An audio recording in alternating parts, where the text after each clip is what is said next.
Now let's look at something never considered. Listen to the language people use when discussing reproduction.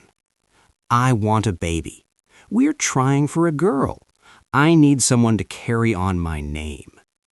This is the exact same language used for property and acquisitions. I want a car. I am trying for a promotion. I need a house. The future person is reduced to an it, a blank slate onto which the parents project their own desires for fulfillment, legacy, or to cure their existential boredom. The child is created to solve a problem for the parent. They're a means to an end. To claim that creating a person to satisfy your emotional void is a right is to claim a right to use another human being as a psychological prosthetic. If people just wanted to love and care for a child, they would adopt from the millions of children already suffering in foster systems. But most refuse. Why? Because they don't just want a child, they want a biological copy of themselves. They want to see their eyes, their smile, and their talents replicated. This is not love for a new person, it is narcissism.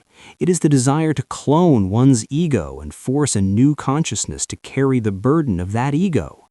The child is created to be a living trophy of the parent's genetics.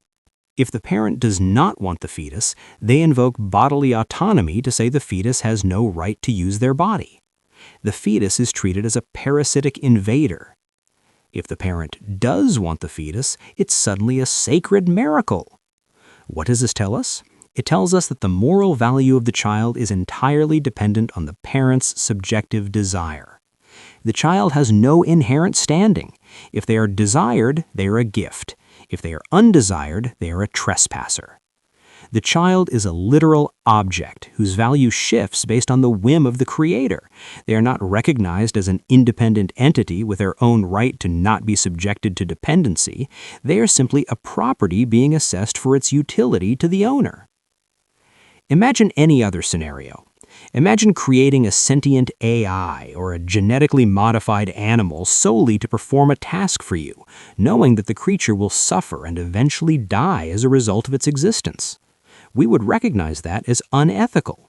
Yet when humans do it to other humans, we call it family planning. We use our sophisticated brains to invent the concept of rights to protect ourselves from being used by others. But when it comes to procreation, we turn off that big smart brain.